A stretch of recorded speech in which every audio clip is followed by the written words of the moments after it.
হবে বেঁচে থেকে অযথা বিদ্যা শিখে যদি না গড়তে পারো শাসনবিহীন সমাজটাকে? কথা কয় না, কথা কয় না।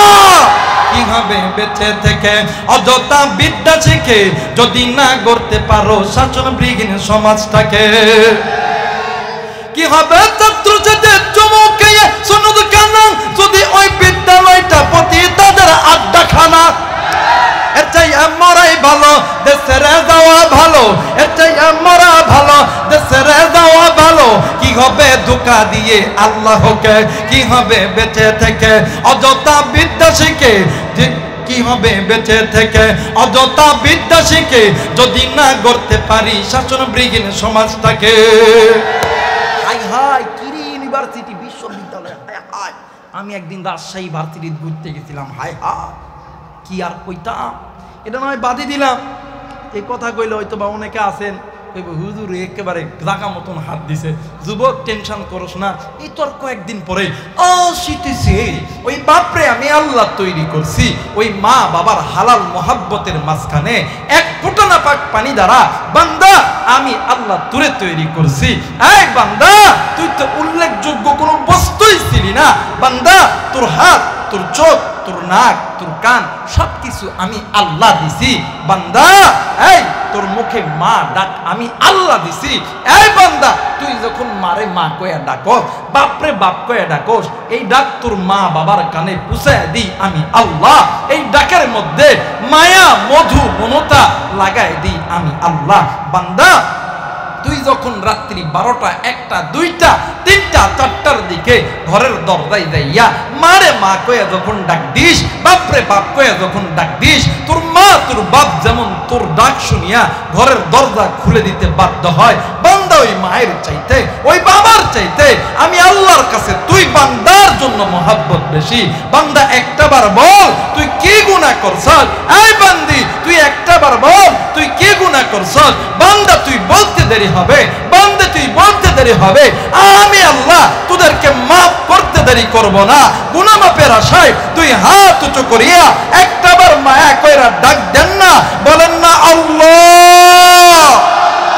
আরেকবার ডাক দেন না, বলেন না আল্লাহ। আরেকবার ডাক দেন না, বলেন না আল্লাহ। আমার ভাইরা, এই উম্মতের উলামায়ে কেরাম কখনো উম্মতগুলোকে জাহান্নামের দিকে নিয়ে যাওয়ার চিন্তা করে না। এই উম্মতের উলামায়ে কেরামরা উম্মতে মুহাম্মাদীদেরকে জাহান্নাম থেকে বাঁচায়া জান্নাতে নেওয়ার চিন্তা, এটাই তাদের ফিকির, এটাই তাদের চিন্তা। কথা বলেন ঠিক কিনা? আমার আরেকবার বলেন ঠিক কিনা? আল্লাহর নবী সাল্লাল্লাহু আলাইহি ওয়াসাল্লামকে সাহাবায়ে কেরামরা প্রশ্ন করছিল, ইয়া রাসূলুল্লাহ একদিন তো আপনি নবী থাকবো না, আমরা সাহাবায়ে কেরাম থাকবো না, তখন এই উম্মতগুলোকে জাহান্নামের আগুন থেকে বাঁচাবে কে? আমার নবী বলছিল, ইন্নাল উলামা ওয়ারাসাতুল আম্বিয়া। এমন একটা জামানা আসবে যেই জামানার ভিতরে আল্লাহর কোরআনের ইলম, আমি নবীর সুন্নাত যেই ব্যক্তির কাছে দেখতে পাবা ভাববা ওটাই আল উলামা ওয়ারাসাতুল আম্বিয়া, আমি নবীর ওয়ারিস। আর আমি নবীর ওয়ারিস উম্মতগুলোকে জাহান্নামের আগুন থেকে বাঁচাবে। জোরে বলেন আল্লাহু আকবার। আর একবার বলেন আল্লাহু আকবার। আজ এই উম্মতের উলামায়ে কেরামদেরকে কিছু রাম বাম চ্যাটার্জি মুখার্জির দলেরা উম্মত থেকে দূরে বিভ্রান্তি তৈরি করিয়া উলামায়ে কেরাম আর আম পাবলিকের ভিতরে দূরত্ব তৈরি করছে। কথা কয় না কেন? আর একবার বলেন ঠিক কিনা? আচ্ছা বলেন তো দেখি, আপনারা আশেপাশে মাঠ ক্ষেত আছে না বাবা? গরু কিন্তু চালায় কে? গরু চড়ায় কে মাঠে? আর একবার বলেন, গরু ছাগল চড়ায় কে? রাখাল। আচ্ছা বলেন তো দেখি, রাখাল যতক্ষণ পর্যন্ত গরু ছাগলের কাছে থাকে, কোন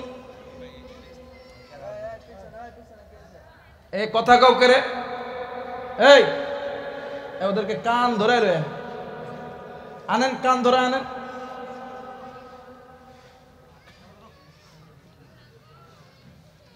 নিজে ওয়াজ শুনবে না আর একজনকে শুনতে দিবে না। এরা হইতেছে ইসলামের শত্রু। কথা বলেন ঠিক কিনা? এরা জাতির শত্রু। কথা বলেন ঠিক কিনা?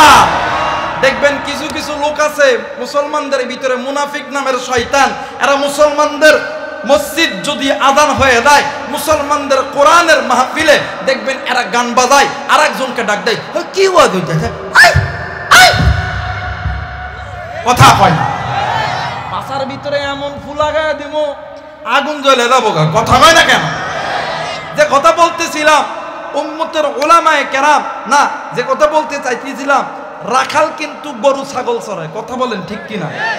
রাখাল যতক্ষণ পর্যন্ত গরু ছাগলের কাছে থাকে, গরু ছাগলকে কেউ কোনোদিন মারতে পারে? কথা কয় না কেন? আরেকবার বলেন, আরেকবার বলেন, পারে না।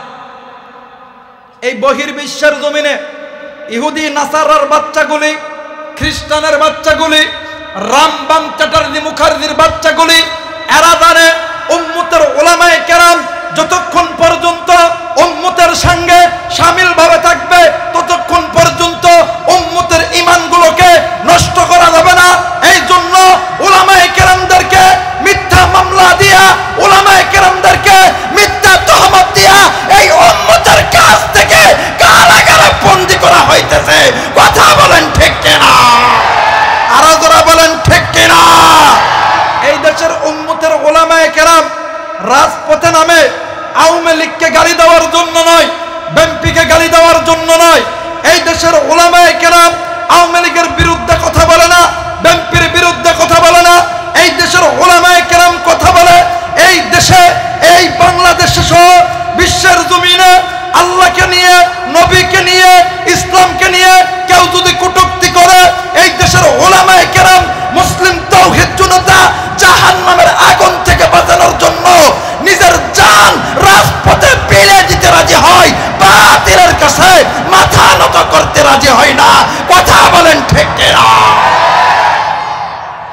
আমার ভাইরা একদল কইব হুজুরের আওয়ামী লীগের বিপক্ষে, বিএনপির বিপক্ষে। আমরা আওয়ামী লীগের বিপক্ষে কথা বলি না। এদেশের উলামায়ে কেরাম আওয়ামী লীগের বিপক্ষে কথা বলে না। এই দেশের উলামায়ে কেরাম আওয়ামী লীগের পক্ষে বলে, বিএনপির পক্ষে বলে। তোমরা বুঝতে পারো না, তোমাদের দলের ভিতর ঢুকিয়া একদল মুনাফিকগুলি ইসলামের ক্ষতি করে, আমরা তাদের বিরুদ্ধে কথা বলি ঈমান রক্ষা করার জন্য, কথা বলেন ঠিক কিনা? আরো যারা বলেন ঠিক কিনা? আপনি আমি কার গোলাম? দুই হাত তুলে দেখেন কার গোলাম? আর একবার বলেন কার গোলাম? লিল্লাহি তাকবীর। হাত না মানে এই বাহিরে যারা দাঁড়ায় আছেন দাওয়াত দি মাহেন, আরে ভাই বহ, এই না বসলে দা দা, বাজার নষ্ট করছ না দা। জানি না আজকে ময়দানে কার জানি মা নাই, কার জানি বাবা নাই। আল্লাহ, ও আল্লাহ, আমি দেখতে পাচ্ছি এই জায়গায় মা বাবার নেককার সন্তানগুলি বসে আছে। আল্লাহ, আল্লাহ নাফরমান পিতামাতার সন্তানগুলি আল্লাহ চলে গেছে। আল্লাহ, আল্লাহ তুমি এই সন্তানগুলোকে, এই মাদেরকে, এই বোনদেরকে, এই বাপদেরকে, এই ভাইদেরকে তুমি কবুল করো। বলেন না আল্লাহু আকবার? আরেকবার বলেন আল্লাহু আকবার। সবাই হাত উঠান, উঠান, আবার নামান, উঠান, আবার নামান, আবার উঠান। ভাই এই বলেন তো দেখি, হাতটা দিছেন কে? জবান দিছেন কে? আল্লাহর এই জমিনে আল্লাহর দিন কায়েম করার জন্য আল্লাহু আকবার আস্তে বলবো না জোরে বলবো? আস্তে বলবো না জোরে বলবো? দেখি কেমন জোরে বলতে পারেন। নারায়ে তাকবীর, নারায়ে তাকবীর, নারায়ে তাকবীর। হাত নামান ভাই, মাঝখানে ফাঁকা জায়গাটা পূরণ করে রে ভাই। শয়তান হ্যাঁ বইব, বয়ে কইব আয় বিড়ি খাই, আয় চা খাই, কথা কয় না। আরো ধরা বলেন ঠিক কিনা? শয়তান কইব আয়, ওয়াজ হইছে তো ইউটিউবে আছে, আয় আয়। বলেন তো দেখি আপনার আমার রবকে? জোরে বলেন কে? আমার আল্লাহ বলেন, ইয়া আইয়ুহাল্লাযীনা আমানু أنفسكم وأهليكم نارا। এত মানুষ আল্লাহর কোরআন ছুলে আল্লাহু আকবার জোরে বলতে পারলেন না, আফসোস। আমি যে তেলাওয়াত করলাম, আপনি যে শ্রবণ করলেন, আসমানের মালিক আল্লাহ আমার আমলনামার ভিতরে প্রত্যেকটা অক্ষরে 10টি করে নেকি দিছে, আপনার আমলনামার ভিতরেও প্রত্যেকটা অক্ষরে 10টি করে নেকি দিছে। এই কোরআন এমন একটা দামি জিনিস, মুহাদ্দিসিনে কিরাম বর্ণনা করেন হাদিসের ভিতরে এই কোরআনুল কারীম তেলাওয়াত করার অনেকগুলো ফায়দা আছে, কিন্তু বিশেষ ফায়দা হইতেছে 3টা। 1 নাম্বার, যে বান্দা কোরআনুল কারীম তেলাওয়াত করবে, যে বান্দা কোরআনুল কারীম তেলাওয়াত শুনবে, আল্লাহ তাআলা উভয়ের আমলনামার ভিতরে 10টি করে নেকি দিবে। 2 নাম্বার, যেই বান্দা যেই বান্দি ওয়ারাতিলুল কুরআন তারতিলা, তারতিলের সহিত আল্লাহর কোরআন তেলাওয়াত করবে, অনেক হাদিসের ভিতরে এসেছে প্রত্যেকটা অক্ষরে 90টা করে নেকি দিবে। 3 নাম্বার, দেখবেন এই জায়গায় অনেক যুবক আছে, রাত 12টা 1টার দিকে আমাদের যুবকদের ফোনে যখন ফোন আসে, যদি ফোনটা ব্যাক দিয়ে দেখে যে একটা যুবতী নারী, 1 দিন 2 দিন 1 মাস পরে ডাক দিয়ে কই কলজার টুকরা আমি তোমার ছাড়া বাঁচতাম না, আই কথা কয় না। জ্ঞানী মানুষ আপনারা বলেন তো দেখি, এই যে আই লাভ ইউটা যে কইল, কথা কম বলার কারণে না বেশি বলার কারণে? জোরে বলেন, আরেকবার বলেন। বেশি বলার কারণে। কথা বেশি বলার কারণে যদি যুবক যুবতীর মধ্যে প্রেম পয়দা হয়, ভালোবাসা পয়দা হয়, আল্লাহর কোরআন বেশি তেলাওয়াত করলে, বেশি শুনলে আল্লাহর সাথে মহব্বত হবে না? যারা বলেন হবে না? আমার আল্লাহ বলেন ওয়াল্লাহু ওয়ালিয়ুল মুমিনিন, এই বান্দা এই বান্দি আমি আল্লাহর বন্ধু, আমি আল্লাহর ওলি। আর আমি আল্লাহর ওলি যারা হবে, আমি আল্লাহ বলে দিলাম ইন্নাল্লাযীনা আমানু ওয়া আমিলুস সালিহাতি কানাত লাহুম জান্নাতুল ফিরদাউসি নুজুলা। আমি আল্লাহ ওই বান্দা ওই বান্দিকে সবচেয়ে বড় জান্নাত, দামি জান্নাত, জান্নাতুল ফিরদাউস উপহার দেব। তাহলে এই কোরআন শুনলে আল্লাহু আকবার ভাষা বলবেন না নগদ বলবেন? টাটকানা নগদ, টাটকানা নগদ। দেখি কেমন নগদ কইতে পারেন। আমার আল্লাহ বলেন ইয়া আইয়ুহাল্লাযীনা আমানু কু আনফুসাকুম ওয়া আহলিকুম নারা।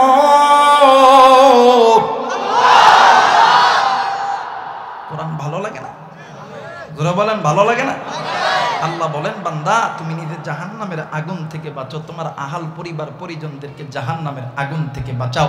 উম্মতের উলামা হযরত এখানে আছেন, এই উম্মতের উলামায়ে কেরামদের মাঝে বলে যায়, যদি কোনো বান্দা যদি কোনো বান্দি জাহান্নামের আগুন থেকে যদি বাঁচতে চায়, 1 নম্বরে 2টি গুণ অর্জন করতে হবে। 1 নাম্বার ঈমান, 2 নাম্বার তাকওয়া। সুবহানাল্লাহ বলবেন? আরেকবার বলেন, আরেকবার বলেন। এই ঈমান এবং তাকওয়া যার কাছে আছে, এরা কোনোদিন কোরআন ছাড়তে পারে? এরা কোনোদিন বেপরদায় চলতে পারে? এরা কোনোদিন মসজিদ থেকে দূরে থাকতে পারে? এরা কোনোদিন মাদ্রাসা থেকে দূরে থাকতে পারে? এরা কোনদিন সুদ খাবে না, ঘুষ খাবে না, জেনা করবে না। এদের কাছে সদা সর্বদা যাদের কাছে ঈমান এবং তাকওয়া আছে, এই ব্যক্তিগুলি জান্নাতি। যাদের কাছে ঈমান এবং তাকওয়া নাই, এই ব্যক্তিগুলো জাহান্নামী। কথা বলেন ঠিক কি না? মুসলমান ভাইরা আমার, বন্ধুগণ, লম্বায় আমি করব না। আমার ভাইরা, আমার বাবাজিরা রে, ভাইরে অনেক রাত্র গভীর হয়ে গেছে রে বন্ধু। বাবাজি, আল্লাহ রব্বুল আলামিন ডাক দিয়া কই বান্দারে, এ বান্দি তোমরা নিজেরা জাহান্নামের আগুন থেকে বাঁচাও, তোমাদের আহাল পরিবার পরিজনদেরকে জাহান্নামের আগুন থেকে বাঁচাও। কিন্তু মুসলমান বাবাজি, আজকে আপনি আমি নিজ ইচ্ছায় গুনাহ করি। আপনার আমার স্ত্রী সন্তান, আপনার আমার মা বাবা ভাই বোন, আপনার আমার এলাকার প্রতিবেশী নিজ ইচ্ছায় গুনাহ করে। এক করে টুকরা যুবক বন্ধু, আর কতদিন গুনাহ করলে, আর কতদিন গুনাহ করলে তোমার অন্তর ঠান্ডা হবে? যুবক বন্ধু, এ কলিজার টুকরা বাবাজি, আর কতদিন গুনাহ করলে আপনার অন্তর ঠান্ডা হবে? আর কতদিন মসজিদ থেকে দূরে থাকলে, আর কতদিন কোরআন থেকে দূরে থাকলে, আর কতদিন ঘুষ খাইলে, সুদ খাইলে, আর কতদিন আল্লাহর সঙ্গে নাফরমানি করলে? এরে যুবতী বোন, আর কতদিন বেপরদায় চললে তোমার অন্তর ঠান্ডা হবে? বোন গো, এই দুনিয়া থাকার জায়গা নয়। কেউ এই দুনিয়ায় চিরদিন থাকবো না। এই দুনিয়া ছেড়ে তোমারও যেতে হবে, এই দুনিয়া ছেড়ে আমারও যেতে হবে। কিন্তু বাবাজি, এই দুনিয়াটা মুমিনদের জন্য জাহান্নাম, এই দুনিয়াটা কাফেরদের জন্য জান্নাত। এ মুসলমান, এই কারণে বলে যাই, আল্লাহ রব্বুল আলামিন ডাক দিয়ে কই, বান্দারে, যদি কোনো বান্দা, যদি কোনো বান্দি গুনাহ করতে করতে কলবটাকে নষ্ট করে ফেলছ, কলবটাকে কালো করে ফেলছ, ওই বান্দা বান্দি যাতে আমি আল্লাহর কোরআন মেনে নেয়, আমি আল্লাহর কোরআন মানার কারণে, আমি আল্লাহর কোরআন ধরার কারণে, আমি আল্লাহর কোরআন বান্দার অন্তরের কলবগুলো দূর করে দিবে। দ্বিতীয় নম্বরে, এই কোরআন ওই বান্দা ওই বান্দিকে আমি আল্লাহর বন্ধু বানায় নিবে। তৃতীয় নম্বরে, এই কোরআন ওই বান্দা বান্দিকে আমি আল্লাহর ওলি বন্ধু বানায় নিবে। আর যারা আমার বন্ধু হবে, আমি আল্লাহ ওই বান্দা ওই বান্দিকে আমি আল্লাহ জান্নাত দিয়ে দেব। একটু আওয়াজ করে বলেন সুবহানাল্লাহ। মুসলমান ভাইরা আমার, বন্ধুগণ, কোন দিকে কোনো নজর নেই। উম্মতের উলামা হযরত এই জায়গায় আছেন। আল্লামা ইবনুল জাওজি রাহমাতুল্লাহ আলাইহি তিনি একটা কিতাব লিখেছেন, ওই কিতাবটা আমার কাছে আছে। আল্লামা ইবনুল জাওজি রাহমাতুল্লাহ আলাইহি উনিউনুল হিকাত নামক একটা কিতাব লিখেছে। এই কিতাবের ভিতরে শাম দেশের কয়েকজন নারীর ঘটনা বর্ণনা করছে। এর ভিতরে একটা নারীর ঘটনা আমি আপনাদেরকে বর্ণনা করব। এ যুবক, এ কলিজার টুকরা যুবতী, এ কলিজার টুকরা বাবা, এ কলিজার টুকরা মা, আর কতদিন আপনি গুনাহ করবেন? আর কতদিন আপনি জাহান্নামে জ্বলবেন? বাবাজি, আল্লাহর এই বান্দা আল্লামা ইবনুল জাওজি রাহমাতুল্লাহ আলাইহি তিনি তিনার কিতাবের ভিতরে লেখেন, শাম দেশের ভিতরে একজন মহিলার একটাই মাত্র কলিজার টুকরা কন্যা সন্তান। ওই মহিলার স্বামী নাই, ওই মহিলার মা নাই, বাবা নাই, ওই মহিলার শ্বশুর শাশুড়ি কেউ নাই, একটাই মাত্র কলিজার টুকরা কন্যা সন্তান। ওই সন্তান এত সুন্দর চেহারা, হরিণের মতন ডাগর ডাগর চোখ, ইয়ামনি তরবারির মতন ভুরু, নামাজ পড়তো না, আল্লাহর কোরআন মানতো না, সদা সর্বদা জিনা করতো, সদা সর্বদা আল্লাহর সঙ্গে নাফরমানি করতো। আল্লাহর এই বান্দি যুবতী নারী দুনিয়া থেকে চলে গেছে। এ বন্ধু,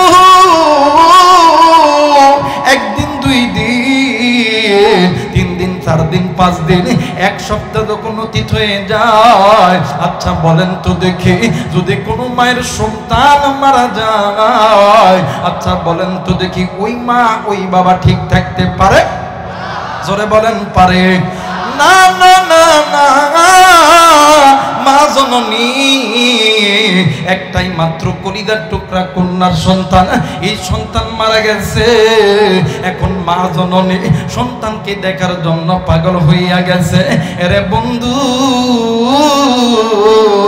পাশেই একটা মসজিদ আছে, এই মসজিদের একজন আলেম ইমাম সাহেব মা প্রতিদিন 5 ওয়াক্ত নামাজের পর মসজিদের দরজায় দিয়ে দাঁড়িয়ে থাকে আর ডাক দিয়ে কই হুজুর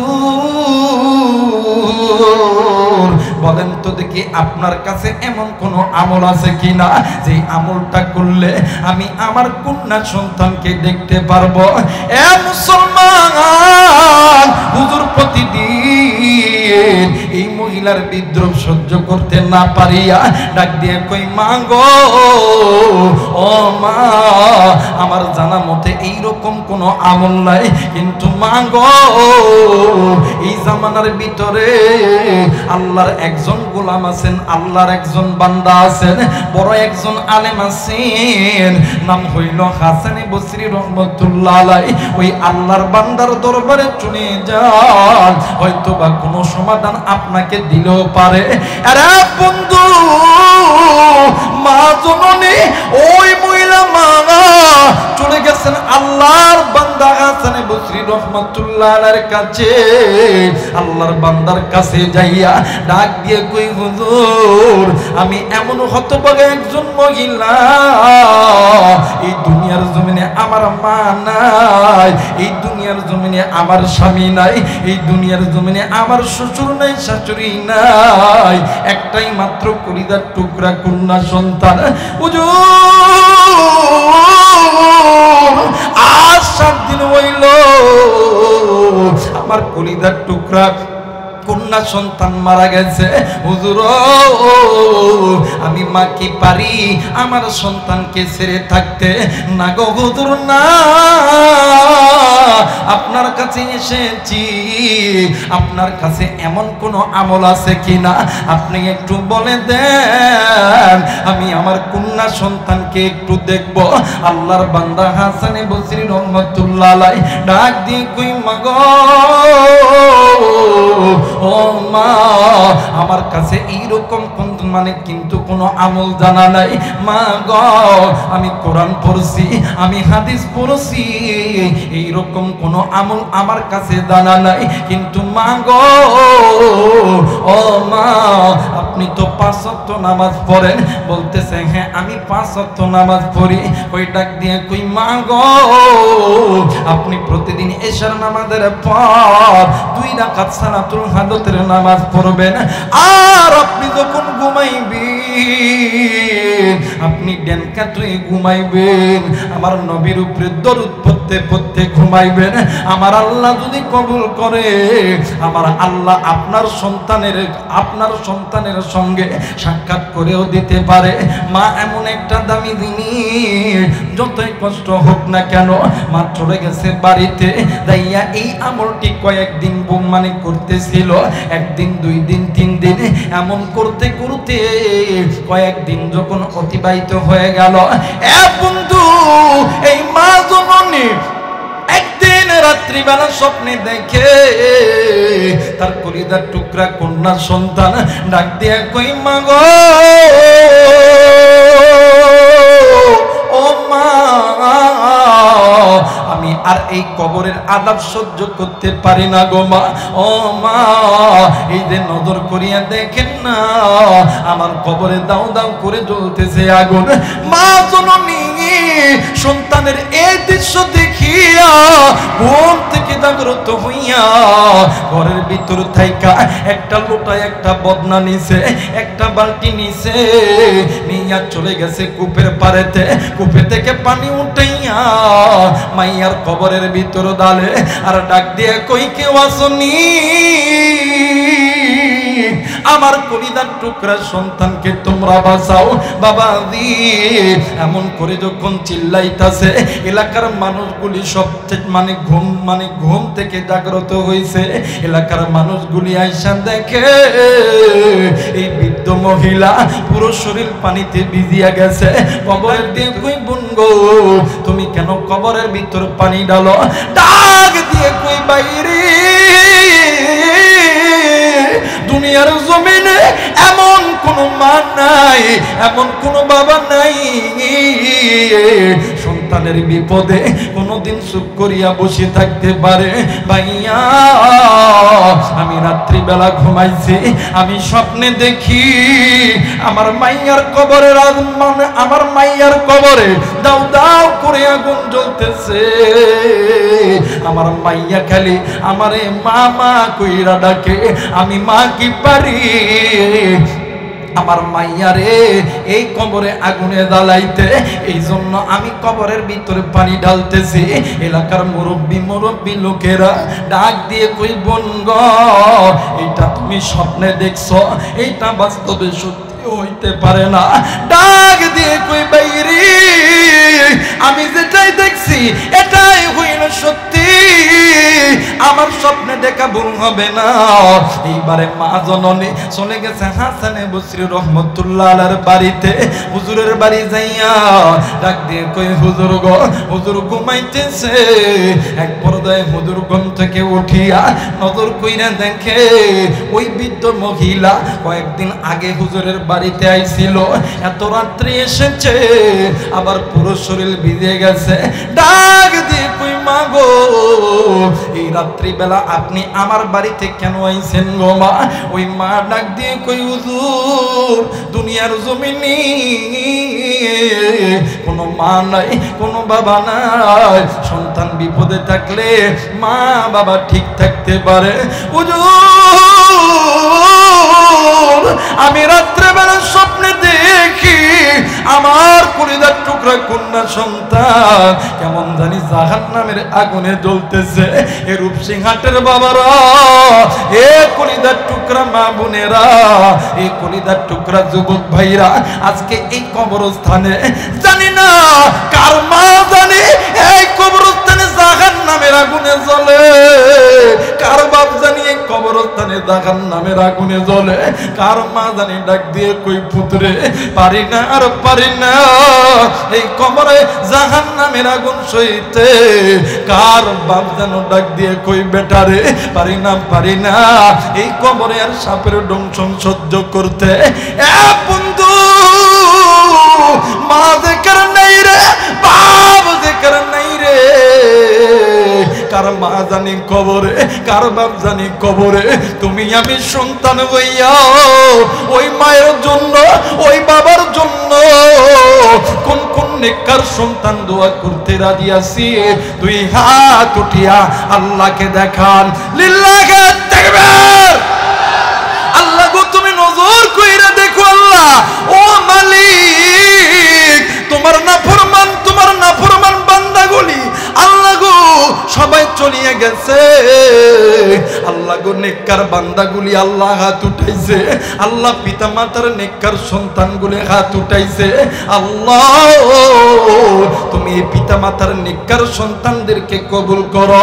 আল্লাহ, এই সন্তানগুলি ওয়াদা করছে মায়ের জন্য বাবার জন্য দোয়া করবে। আল্লাহ গো, তুমি এদেরকে পিতা মাতার নাফরমান বানায় নিও না, আল্লাহ নেককার বানায়া ঘরে নিও।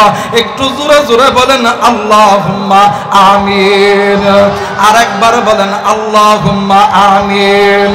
লা ইলাহা,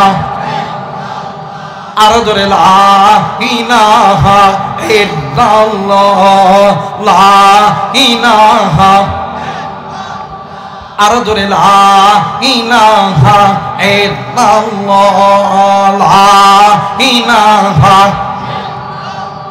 ভাইজান, যার দিলে আছে আল্লাহর ভয়, ওগো আল্লাহ আল্লাহ সব সময়। দুনিয়াদারি ভালো লাগে না, দুনিয়াদারি ভালো লাগে না, ভালো লাগে যে ইল্লাল্লাহ, লা ইলাহা, আরো জোরে, লা ইলাহা ইল্লাল্লাহ, লা ইলাহা, লা ইলাহা ইল্লাল্লাহু মুহাম্মাদুর রাসূলুল্লাহ। সকলেই পড়ি সাল্লাল্লাহু আলাইহি ওয়াসাল্লাম। কারা কারা চান আজকের মাহফিলটা কবুল হোক, দুইটা হাত উঁচু করিয়া তিনটা তাকবীর দিবেন। এ বাজান, যারা আল্লাহর পক্ষের লোক, যারা নবীর পক্ষের লোক, এরা তিনটা তাকবীর দিবেন। যারা কাফের বেঈমান দেখবেন এরা তাকবীর দিবে না। যারা ইসরায়েলির দলের লোক, যারা ভারতের লোক, এরা তাকবীর দিবে না। নারে তাকবীর, নারে তাকবীর, নারে তাকবীর। আল্লাহ কবুল করুক, বলেন না আমিন। আরেকবার বলেন আমিন। আমার ভাইরা, আমার বন্ধুগণ, এই জন্য আপনি মা, আপনি বাবা, এমন একটা সন্তান আপনি ধারণ করেন যে সন্তান আপনি নিজে জাহান্নামের আগুন থেকে বাঁচতে পারবেন, আপনাদেরকেও জাহান্নামের আগুন থেকে বাঁচাইতে পারবে। কথা বলেন ঠিক কিনা? দেখবেন আমাদের সমাজে কিছু কিছু লোক আছে, হায় হায়, জাহান্নামের আগুন থেকে বাঁচার জন্য কোরআন নিয়ে আনন্দ করে না, নবীর সুন্নত নিয়ে আনন্দ করে না, মসজিদ নিয়ে আনন্দ করে না। দেখবেন এরা আনন্দ করে গুনাহ লই। কথা কয় না কেন? একদলের লোক আছে, নামাজও পড়ে না, রোজাও করে না, হজও দেয় না, যাকাতও দেয় না, পর্দা করে না, কিন্তু পীরের দরবারে যায়। কথা কয় না কেন? দেখবেন তুমি আসবা বলে দিবারাতে জেগে আসি জানানি। কথা কয় না, কথা কয় না, কথা কয় না। আবার আরেক দল আছে, হাই হাই, জীবনে কোনদিন নামাজ তো পড়ছেন চিনে না। বটের গাছ একটা যদি হয়, এই বটের গাছের চারে সাইড দিয়ে একটা লাল শালু দিয়া ঘিরার পরে যাক ডাক দেবে, কথা কয় না, কথা কয় না। আর এই জিকিরে কিছু কিছু মহিলা টাকা দিয়া রাখছে, ওই ইসরায়েলের টাকা, আমেরিকার টাকা, যাতে মুসলমানদের ঈমান নষ্ট হয়। এরা আবার ডাক দেয়, কল দয়াল আমি কি আর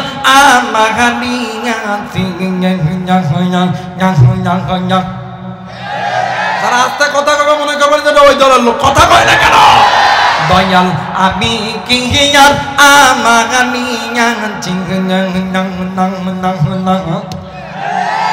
দয়াল আমার যাছিল সবই তো তোমারি দিয়াছি, আমি কি আর আমানিয়াছি। কথা কয় না, কথা কয় না। আরে এই পীরের দরবারে যাওয়া যাবে না, যেতে যদি হয় যোগ্য বুজুর্গ উলামায়ে কেরামদের দরবারে যাও, যাদের দরবারে নামাজ আছে, নবীদের সুন্নাত আছে, মহিলাদের পর্দা আছে, আল্লাহর কোরআন আছে। কথা বলেন ঠিক কিনা? আমার ভাইরা, দেখবেন আমাদের সমাজে কিছু লোক আছে, এরা কই আমার ফুলের ডক্টর বানাইতাম, ডাক্তার বানাইতাম, ইঞ্জিনিয়ার বানাইতাম। কথা কয় না, হুজুররা কথা কন না কেন? আমাদের সমাজে কিছু লোক আছে, তুই আমার ফুলের আর্মি বানাইতাম, পুলিশ বানাইতাম, বিটিআর বানাইতাম। কথা কয় না কেন? আর এই চাচা যখন মারা যায়, হাই হাই, ওলা চাকরি করে ঢাকা শহরে, বিরাট বড় ডাক্তার। জানাজা জহরের সময়, ওলামায়ে কেরাম নোট করে নেন, জানাজা জহরের সময় সন্তান আসতেছে আসরের সময়, আসার পর একটা মাইক্রোফোন নিয়ে ডাক দিয়ে, ভাইয়া মা, আমি তো আপনারা জানেন ছোটবেলা থেকে ঢাকা শহরে মানুষ, এই মেলান্দ, এই চোর এলাকা আমার ভালো লাগে না। আমার বাবা মারা গেছে, আমি আসতে চাচ্ছিলামই না, আমাকে ভালো লাগে না, যদি না আসি এলাকার গণ্যমান্য ব্যক্তিরা মন খারাপ করবে, তো ইমাম সাহেব হুজুর আপনি জানাজা পড়াইয়া দেন। কথা কয় না। আর আমরা উলামায়ে কেরাম হইতেছি তেল মাইরা মাইরা, হাই হাই, এক একজনের জান্নাতে পাঠাই দেয়। কথা কয় না কে? তেল মাইরা মাইরা এক একজনের জান্নাতে পাঠাই দেয়। কথা কয় না কে? কি হবে আলেম হয়ে ইমাম সাজে সমাজতে, পারো যদি সত্য কথা উচ্চ চরে না বলিতে। কথা কয় না কে? আমি জানি যে আজকের পরে এই মেলান্দ আর দাওয়াত দিবেন না, এটাই তো। কথা কয় না কে? আরে ভালো কামলা হইলে কাদের অভাব হয় না। কথা কয় না কে? আমার বড় ভাই মৌলানা আব্দুল খালেক শরীয়তপুরে একটা কথা কই, যে মানে মাঝে মধ্যে আমার কয়, আবুরে হ্যাঁ চিন্তা করবি না, ভালো কামলা হইলে কাদের অভাব নাই। কথা কয় না কে? ডাক্তার যদি ভালো হয় রোগীর অভাব আসেনি? কথা কয় না, আসেনি? আচ্ছা কোন তো দেখি শিক্ষক যদি ভালো হয় ছাত্রের অভাব আছে? রিজিকের মালিক কে? জোরে বলেন কে? আল্লাহ। কিন্তু আল্লাহর কোরআনের হক কথা বলতে যাইয়া আল্লাহর পক্ষে, কোরআনের পক্ষে, মাদ্রাসার পক্ষে, মসজিদের পক্ষে, উলামায়ে কেরামদের পক্ষে, মাজলুম আলেমদের পক্ষে, ফিলিস্তিনের পক্ষে কথা বলতে যাইয়া জেল, জুলুম, নির্যাতন কেন ফাঁসির মঞ্চে যদি চড়তে হয়, আমি আবু রাইহান হাসি মুখে ফাঁসির দড়ি গলায় পড়তে রাজি আছি, বাতিলের কাছে মাথা নত করতে রাজি না।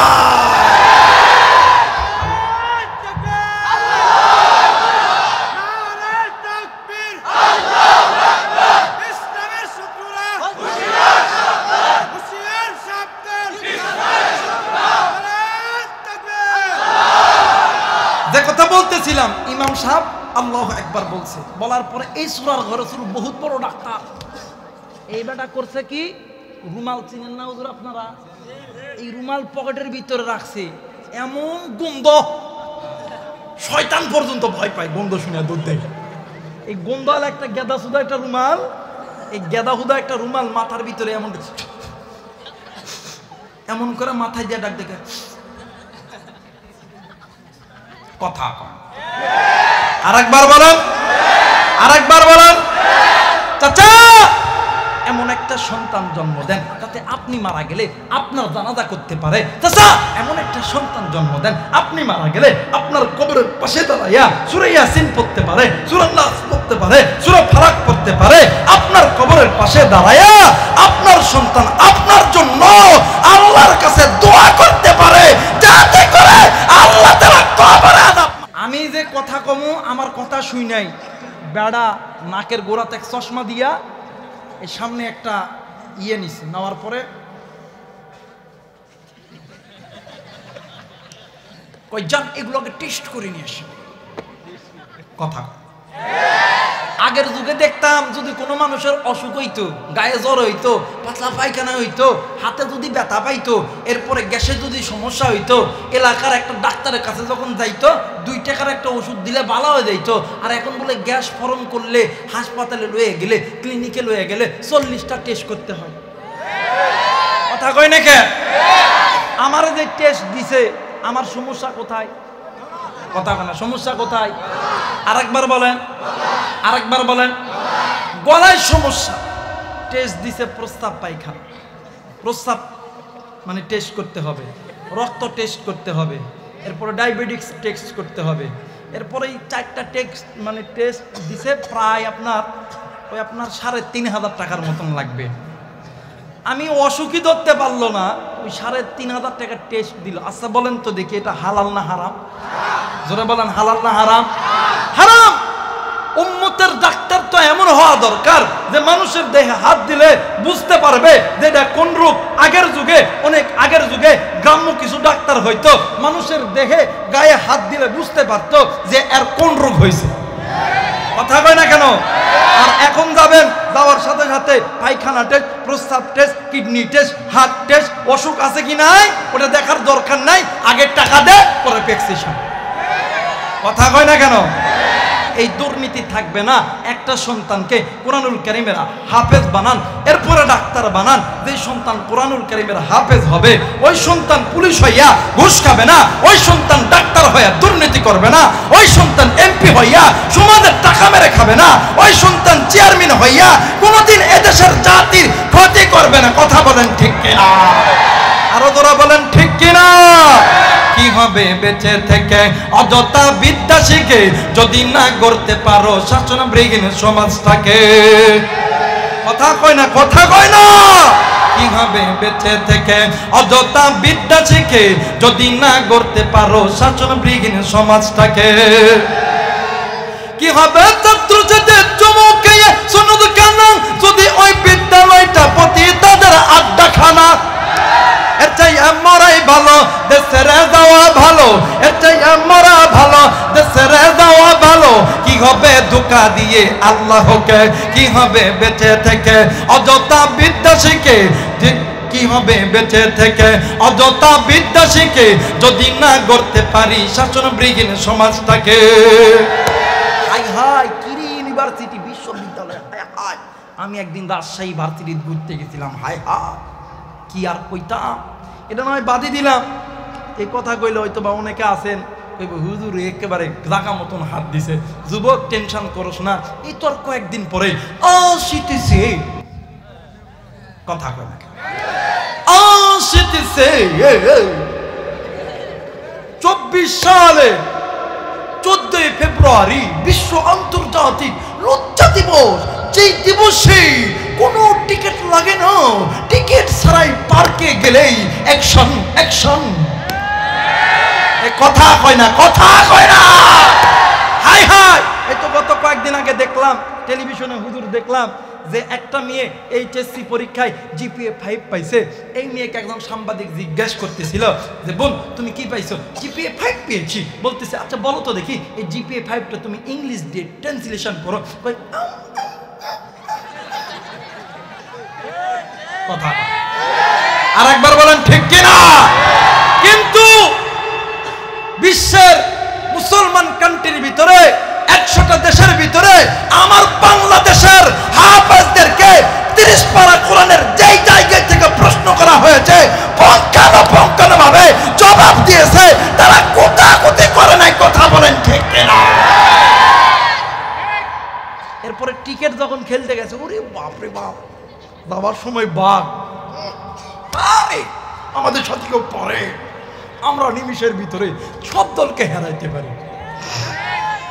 গেছে বাঘ হইয়া, আইসে ভেড়া হইয়া, কথা কয় না। আরো তোরা বলেন ঠিক কিনা? এখন আইসা দায়, এই হ্যারের দায়টা কি করব, এই কারণে নমিনেশন নিয়ে নৌকার প্রার্থী হয়ে গেছে। কথা কয় না, কথা কয় না। আর আমরা কোনোদিন সুবিধাবাদী নয়, আমরা কারো দলকে টার্গেট করে কথা বলি না। কিন্তু আমাদের সামনে আল্লাহকে গালি দিলে, নবীকে নিয়ে কটূক্তি করলে, নবীর খতমে নবুয়ত নিয়ে কেউ যদি কথা বলে, আমরা চুপ করে বসে থাকবো না। কথা বলেন ঠিক কিনা? আর একবার বলেন ঠিক কিনা? আমার ভাইরা, আপনি আমি কার গোলাম? জোরে বলেন কার গোলাম? আমার ভাইরা, এইবারে আল্লাহর বান্দা হাসানে বসরি রহমতুল্লাহ আলাইহি ডাক দিয়ে কই মা, মা আপনি কান্দেন না, ও মা আপনি কান্দো না। মা ডাক দিয়ে কই পুও, হুজুর পৃথিবীর জমিনে কোনো মা কোনো বাবা পারে না। সন্তান বিপদে থাকলে মা বাবা সহ্য করতে পারে। এই কলিদার টুকরা মুরব্বী, কলিদার টুকরা মা, এই জায়গায় এমন কোনো মা নাই মায়ের চোখের সামনে সন্তান চোর হোক, ডাকাত হোক, লুচ্চা হোক, গুন্ডা হোক, বদমাইশ হোক, সন্তান যতই বড় খারাপ হোক, ওই সন্তানকে মা বাবার চোখের সামনে যদি কেউ মারে অথবা আগুনের ভিতর নিক্ষেপ করে, কোনো মা কি সহ্য করতে পারে? জোরে বলেন পারে? আরেকবার বলেন পারে না? ওই মা ডাক দিয়ে কই হুজুর আমি মা কি পারি আমার সন্তান জাহান্নামের আগুনে জ্বলতেছে এইটা দেখতে? হুজুর আপনার দুইটা হাত ধরে বলি, হুজুর আপনার কাছে এমন কোনো আমল আছে কিনা যে আমলটা করলে আল্লাহ তাআলা আমার মাইয়ার কবরে আযাবগুলোকে মাফ করে দিবে? হুজুর আপনার পা ধরতেছি, হুজুর আপনার পা ধরতেছি, বলেন না এমন কোন আমল আছে কিনা যে আমলটা করলে আল্লাহ আমার মাইয়ার কবরে আযাব মাফ করে দিবে? হুজুর বলেন, আমি মার যতই কষ্ট হোক আমি মা কষ্ট করতে রাজি, আমার সন্তানকে আমি মা জাহান্নামের আগুনে জ্বালাইতে রাজি না। আর বর্তমান এই বাংলাদেশে এই মারে কত যুবক কষ্ট দেয়, এই মারে কত যুবক বুড়া করে গালি দেয়। ঘরেতে একটা আছে পুতুল, কি নাটক, রাত্রি 12টার দিকে গেছে ওয়াজ শেষ কইরা বাম কাত হয়ে শুইছে। এই কান্দকনে কি হয়েছে? এই কথা মেয়েদের আর 2টা কান্দা ঢং কিন্তু খুব ভালো দামে। কয় কান্ন? জোরে বলেন কয়টা? একটা দেখবেন মেয়েরা চোখের পানি কথা, আবার দেখবেন কানবে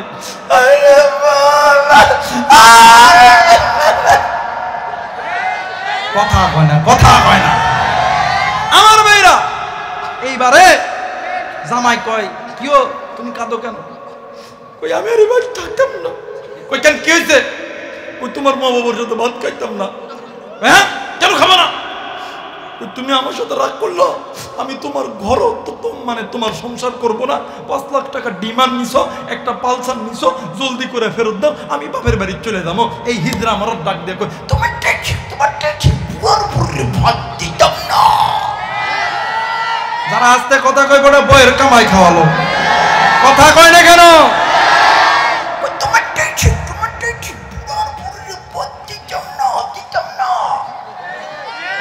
কথা কয় না কেন?